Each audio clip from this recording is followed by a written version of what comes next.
Welcome back. Well, today we have Jonathan Adler, who is here on behalf of Concerned Citizens. Well, welcome. It's nice to finally meet you. I've heard so much about you. And it's lovely to be back at this table. Well, thank you. And a new table, too. I think it's been a while since you've been here. It has, not that long a while, because I do this almost every year. Excellent, excellent. Well, we see you guys, I think, twice a month, and you always have great discussions about things that are going on in politics. And do me a favor, tell me a little bit about Concerned Citizens before we get into all the other things. Well, the most important thing to know is that Concerned Citizens is nonpartisan. And that doesn't mean the same as non-political, because a whole range of things are political, but we try very hard to be nonpartisan in the sense of, supporting candidates or parties or things like that. Okay. And it's dedicated really to providing interesting and informative and useful information through speakers and sometimes documentaries. And our annual Supreme Court talk, our Supreme Court term review, our 14th now. Yes, and that's going to be happening on Tuesday the 6th, and that will be, Tuesday the 6th at 7 p.m. in Clubhouse 5. Exactly right. Good. And we do have a little bit of information up on the screen, and I know it says momentous cases on the culture wars. Tell me what that statement means. Well, that was mostly created by our speaker, who is a UCI law school, Irvine Law School, constitutional law professor, scholar, expert, teacher in con law, and discrimination cases, and reproductive rights, and gender, and LGBTQ plus equality. Okay. She pretty much designed that.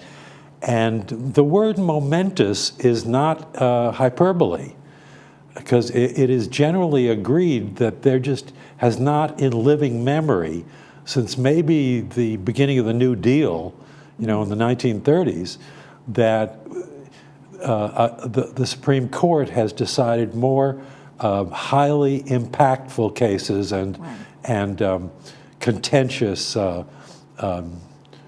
cases of that kind that really impact our lives. Well, right, and I think that you did mention here there were many cases, including the Roe versus Wade, which really turned everything upside down and people's opinions, and lots of women came out to vote this time around that may not have otherwise. Lisa, before we get into that, let me say one more thing about Concerned Citizens and the Supreme Court talks. All right. Every 4 years there's a presidential election. I arrived here and in Concerned Citizens in 2004, which was a presidential year, and we did a program of issues in that presidential race, just talking about the issues with another UC political science professor.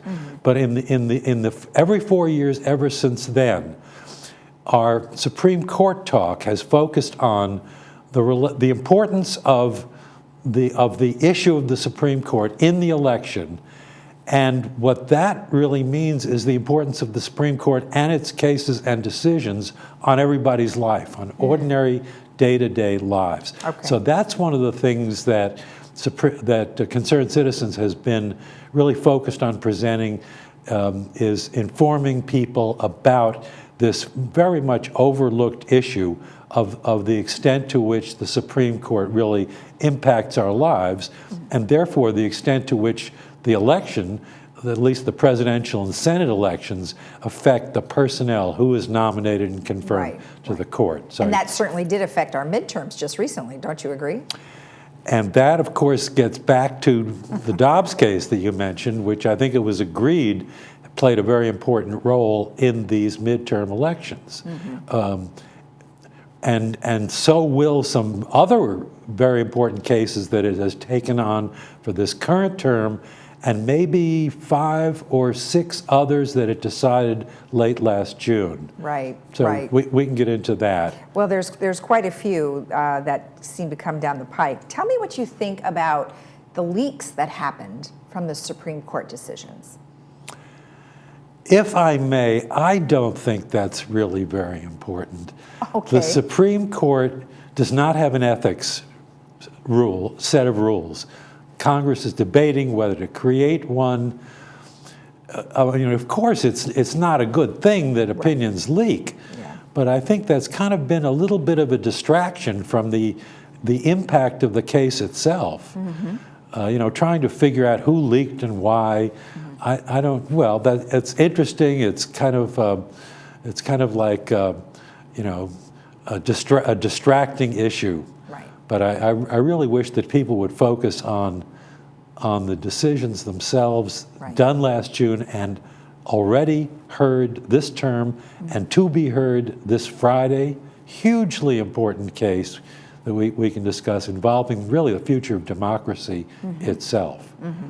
Now, you say you call yourself a SCOTUS nerd. What is that? No, a SCOTUS. A SCOTUS. Oh, I said it wrong. I'm not Scottish. A SCOTUS nerd. That's Supreme Court of the U.S. Yeah, and I'm proud of that. I got to be that because I had the privilege of taking a wonderful con law course in college, and then 2 wonderful con law courses in law school with the really top professors of all of them. Really turned me on to the court, and that set me up to get, fortunately, a law clerkship at the California Supreme Court, and the privilege of co-clerking with Lawrence Tribe of Harvard. I taught him everything he knows. Wait a minute, that's not quite correct. He taught me everything I know. No, we had a wonderful time. And then I had the opportunity to lead a public interest law firm that did test case litigation and direct a clinic on constitutional litigation. So therefore, the nerd part is that I watched to see what cases the court is about to take up. The expression is certiorari, because when they take up a case, there have to be at least 4, often 5 or 6 votes to take it up. And the reason has to be that they want to change the law or extend it or resolve a conflict between circuits. So you know that something important has already happened. Right. And then I actually get up at 6:30, 7 o'clock in the morning to hear a 7 a.m. oral argument, which a wonderful website called SCOTUS Blog is kind enough to host for a few thousand fellow nerds, and try to make judgments from that. And then I read opinions, and then I spout off about them. But then, of course, you've got all of the folks who are part of the concerned citizens who look to you for this information, because many of them may not know it, right? You are correct, madam. So good. So they obviously look to you for information regarding many, I would think, of the Supreme Court decisions too. Like maybe they don't know about them. Let me give you a little secret that not very many people know about, and that is that Wikipedia has the most marvelous summaries of important and semi-important cases that cover them from soup to nuts, from parties to facts to argument to opinions, and they're really a lot of very expert people that create them. So that's one of my shortcuts for not reading 73-page opinions in their entirety. That's a good idea. And then you can pretty much have your own opinion, if you will, after reading that. So that's a good idea. Now let's talk about the confidence levels in our Supreme Court. Looking at the first chart you have here, this is by Americans as a whole. Doesn't seem to be so good. Well, actually, it's extraordinary. The headline is that of the Gallup poll. Confidence in U.S. Supreme Court sinks to historic low. I didn't write that. Gallup did.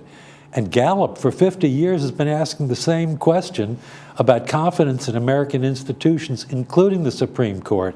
So if there are questions, if you can argue with the way they frame their questions, but it's the same question year after year, and therefore the trend is very, very significant. And it is just amazing that in the last year, Americans' opinions dropped from what is it, about 33% down, 35% down to 25% overall, which is about one of the biggest drops in our history. And from 40% 2 years ago down to 25%, that's a huge drop in Americans' confidence in the Supreme Court. And that has also been reflected a lot in articles and discussions of experts, TV, commentaries, and also remarked in a very direct way by two of the dissenting justices, Sonia Sotomayor and Elena Kagan, in their dissents have made remarks about the legitimacy of the court and about the Chief Justice kind of losing control from having been the swing vote to kind of being on the edge of the very, very conservative other group of five who could carry an opinion by themselves. So that's part of it. And then let's look at the next chart, which is by party. And so they've sort of divvied that up between independents, Democrats, and Republicans. Give me a brief overview of that. Well, the blue line at the bottom is Democrats' opinion. And in the last year, it's dropped from 30% to 13%. The independents are the dotted line just above them, and it has dropped from 40% confidence to 25%, and that is a combination of those who have a great deal of confidence or quite a lot of confidence. And the red line is that of Republicans who pretty much stayed just about the same in the last 2 years. But you know, the significance of that is those who can't say that they have even quite a lot of confidence in the Supreme Court. Of Democrats, 7 out of 8 do not have that level of confidence. I see. Of the independents, 25% do, but 3 out of 4 don't. And even among Republicans, it's only every 2 out of 5 who do, and 3 out of 5 who don't have even that level of confidence. So that is, I think, really a remarkable showing. And in the last 2 years, it's dropped even more. Right, and it is concerning as you go forward, because we want to be able to trust our government as a whole and also the Supreme Court. So let's go back to your event information again. Momentous Cases on the Culture Wars. It's your 14th annual, and your speaker is law professor, U.S. constitutional law professor Courtney Cahill, and that will be on Tuesday, December 6th at 7 p.m., which would be tomorrow, and that is in Clubhouse 5. Now, members are free, and then you ask a $3 donation for guests. That is true. Fantastic. So let me ask you, are you about to pull the plug, or can I mention any cases? I am about to pull the plug on you because you went a little over your time. Okay. Well, but I appreciate the information. These are momentous cases. Let me just leave it there. And the one that'll be argued Friday, of testing the so-called independent state legislature theory, commentators have said they're most afraid of this in terms of its effect on democracy itself. Okay. Thank you so much for Get up at 7 o'clock in the morning and hear the oral argument. And listen if you want to. All right, thank you. Thank you. If you want more information about anything we have discussed, you can contact Jonathan at 949-581-2178. We'll be right back.